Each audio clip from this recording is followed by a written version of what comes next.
Welcome everyone. Today is our first class of physics. So I will tell you the basics. What do we study in physics? And afterwards we will start some basics of measurement, which will be our first topic in class 11th. So if I go by the word physics, it has been taken from the Greek word physis, F-U-S-I-S, which means actually nature. And in our Sanskrit language also there is a term used for this particular science, which is called Bhautik Vigyan. Bhautik means again nature or materialistic word. This word is used for that, Bhautik Vigyan. So going by these two terms, we shall study about the nature. How does nature function? Different types of natural phenomena that we will study here. Now if we go broadly, then there are two parts. Firstly, how do we observe the functioning of the nature? If I go into the history, the first way of observing the nature is whatever we feel through our senses. So whatever we observe and whatever we feel, that is how we can predict that the nature will work like that. So initially this was the way of observing the nature. Gradually various laws were developed, and initially the laws of Newton's, we can say the first one, basically to have a mathematical formulation for laws. So Newton's laws were formulated, and then we studied the mechanics, how do the bodies move, and basically this was for the objects that we observe in day-to-day life. All these laws can be applied, and there is a particular cause, and if that cause is there, then the effect will be there. There is a definite relationship between cause and effect if we go by these rules, by these laws. This branch, we can say, is called classical physics. So in classical physics we deal with the objects that we see in day-to-day life. This was till about 1920. After that it was observed that all those laws which are effective in explaining the functioning of the nature in day-to-day life actually fail when we use the same laws at micro level. For example, electrons moving around the atom. Then it is found that these laws cannot be applied there. Actually, the electrons moving around the nucleus, they don't behave just like particles. They behave like waves. So this was the first deviation from whatever was observed till that time. Second, another important observation that came was a failure between cause and effect relationship. It has been found now that if an experiment is performed with same accuracy many times, the outcomes may be different. So there is not a definite relationship between the cause and effect. And these two important observations, wave particle duality, wave and particles, they behave in the same way at some level, and then another was a relationship between the cause and effect does not exist. So this forms the foundation of quantum mechanics. So broadly we have classical physics and then quantum physics, and then we have divided it into various sub branches. We will study about the motion of the objects in mechanics. We will study about the solids, liquids and gases in states of matter. Then we will study about the waves, sound waves, electromagnetic waves. Then we will study about the light, then modern physics. These were the different parts that will be covered. Now to start with, we will first take the topic measurements. So I will tell you what the quantities are and how do we measure the different types of quantities. What is a physical quantity? See, anything that can be measured precisely, that is called a physical quantity. Something for which we have made the standard definitions, there are instruments to measure it, that can be called a quantity. But there are certain things for which we don't have a definite criteria for measurement, so we can't call that a physical quantity. For example, if I say happiness or talent, all these are not physical quantities because we don't have any sort of instrument of units for measuring all these things. So they are not the physical quantities. Quantities are just like my weight, the distance between two towns, two cities, mass of any object, time. All these are quantities because we have a definite ways of measuring those quantities. And how do we measure those quantities? We always compare it with some standard. For example, when we say 1 meter, 2 meter, 5 meters, so it means we have something which we call as 1 meter, and then we are comparing it with the particular distance that is to be measured. For example, when I am saying 5 meters, so it means it is 5 times of that standard. Same way, if I am saying 20 kilograms, so it is 20 times of that weight which we have taken as standard. So those are called units of measurement. So there are quantities, and those standards which are used to measure these quantities are called units. Now, if I ask you that let us take a steel scale as the unit of measurement of distance. I take this scale, steel scale. This is a unit of measuring the distance. Then is it okay or there are some problems in it?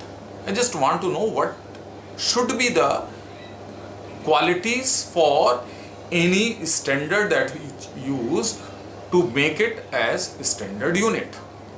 Now there may be some problems. For example, if I say measure the distance between two towns or measure the distance between say moon and earth, then this may be very small. So first thing is that the unit, that the standard that we are taking should be appropriate in size. So it depends what do we want to measure.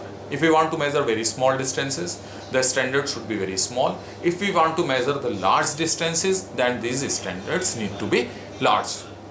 Okay, what else? It is steel, so it may happen that in summer it expands or in winter it contracts. The difference will be very small, but it will always be there. So again, this will also be a problem. So it means the standard that we use should not change with physical conditions. It should remain constant in all seasons. Further, there is another problem with it. If I lose it, if this scale is lost, what will happen? There will be no unit of measurement. So this standard should also be non-destructible. It should always be there. It should be such that whether the person is there or not, but that particular standard remains forever.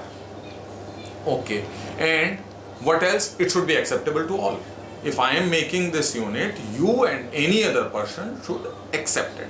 So it should have a universal acceptance. It should not depend on the season. It should not change with the physical conditions. It should be non-destructible, and size should also be appropriate. So these are the qualities for any standard.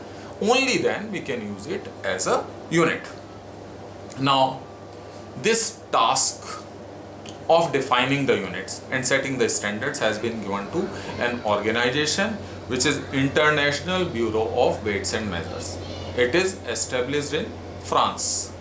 So this has the responsibility of defining these standards.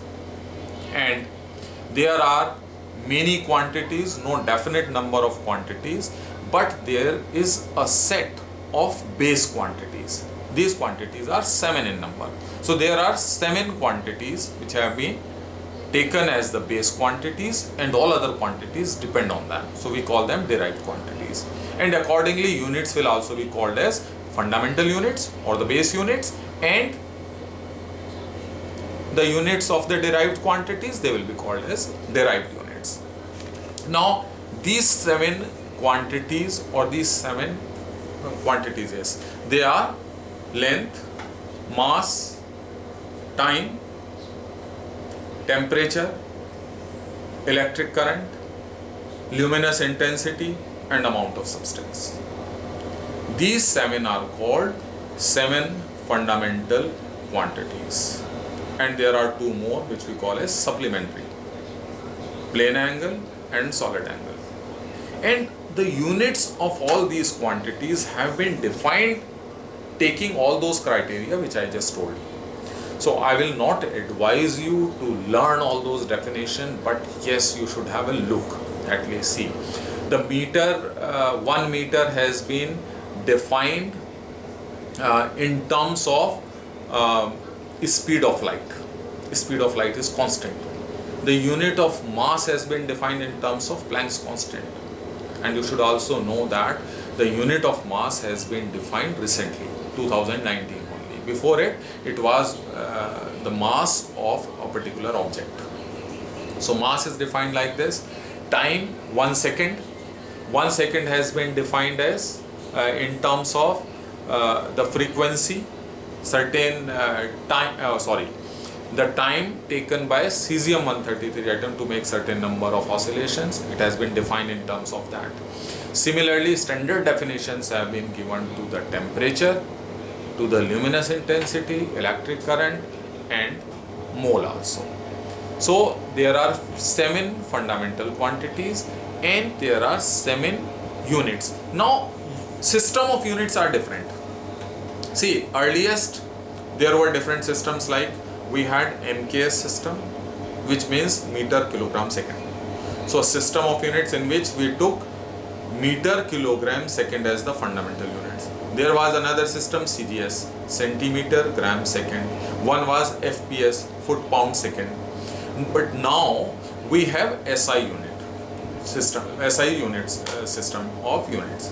French term it is, and SI means International System of Units.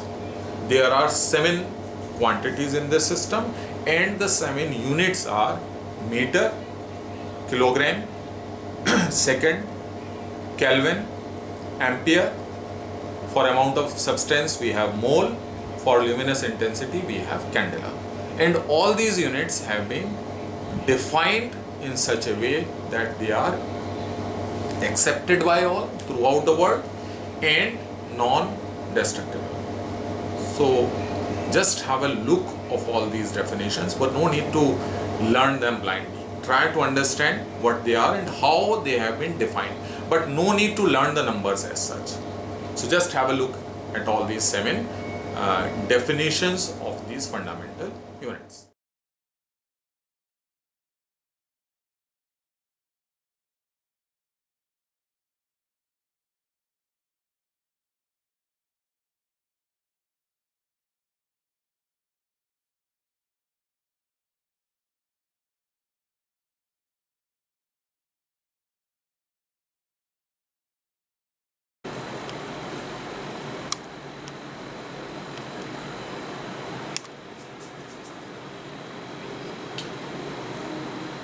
These are some bigger units of distances. Light year is the distance covered by light in 1 year in vacuum. Astronomical unit, it is the average distance between Sun and Earth. And another big unit is parsec. This is the radius of that circle for which an arc of length 1 astronomical unit subtends an angle of. These are some very important and common units for the measurement of distance.